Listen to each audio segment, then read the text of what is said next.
சித்ரா பௌர்ணமி அன்று உணவில் இந்த பொருட்களை எடுத்துக்கொண்டால் பண வரவு உங்களுக்கு அதிகரிக்கும், தீராத கடன் தொல்லை தீரும்.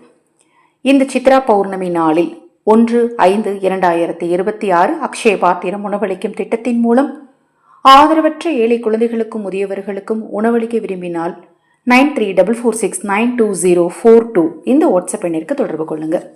மேலும் உங்கள் தனிப்பட்ட பிரச்சனைகளுக்கு பிரத்யேகமாக பரிகாரங்கள் செய்து கொள்ள விரும்பினாலும் அதே வாட்ஸ்அப் எண்ணுக்கு தொடர்பு கொள்ளுங்க.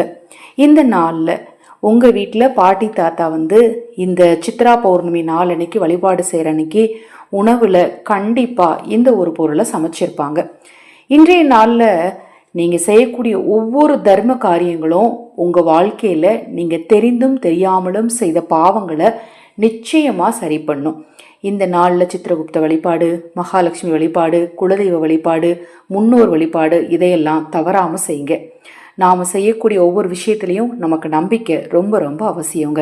அதை மாதிரி பிரசாதம் வைக்கிறோம் இல்லையா, பிரசாதம் வைக்கும் போது இனிப்பு எந்த பிரசாதம் நீங்கள் வைக்கும் போதுமே அது கூடவே இனிப்பான பிரசாதம் ஏதாவது, குறிப்பாக நம்ம சித்திரகுப்த வழிபாட்டில் ரொம்ப குறிப்பாக வைக்கக்கூடியது பார்த்தீங்கன்னா எலுமிச்சை சாதமும் தயிர் சாதமும் தான்.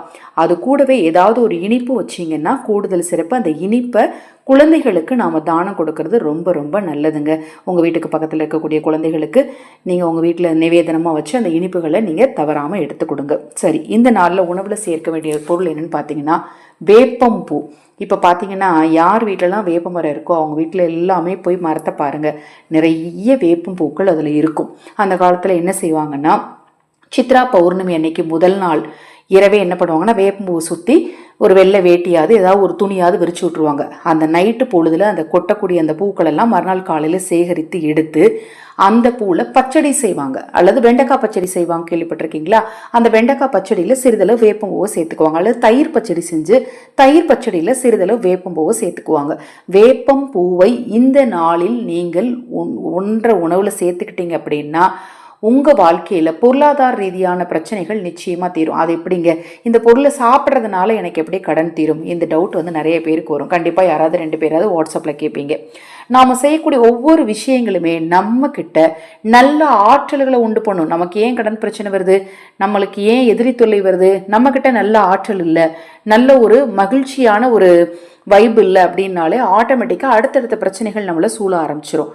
நாம் ஹாப்பியாக நல்ல ஒரு பாசிட்டிவ் எனர்ஜியோடு இருந்தோம் அப்படின்னா நம்மக்கிட்ட எந்த பிரச்சனைகளுமே வர பயப்படும். இந்த வேப்பம் பூவை நீங்கள் உணவில் எடுத்துக்கிறதுனால பிரச்சனைகளே உங்கள் பக்கத்தில் வர பயப்படும்னு சொல்லப்படுது. இந்த நாளில் தவறாமல் வேப்பம்பூவை உணவில் எடுத்துக்கோங்க. இப்போ நான் சொன்ன தகவல் பிடித்திருந்தால் லைக் பண்ணுங்கள். அதை மாதிரி இந்த வேப்பம்பூ பச்சடி நீங்கள் இதுக்கு முன்னாடி உங்கள் தாத்தா பாட்டி அல்லது உங்கள் அம்மா அப்பா வீட்டில் சாப்பிட்ருந்தீங்கன்னா தவறாமல் கமெண்ட் பண்ணுங்கள். தொடர்ந்து நம்ம சேனலை பாருங்கள். ஹரஹர சங்கர ஜெய ஜெயசங்கர மகாபெரிவா திருவடி பாதம் சரணம் சரணம். நல்லதே நடக்கட்டும்.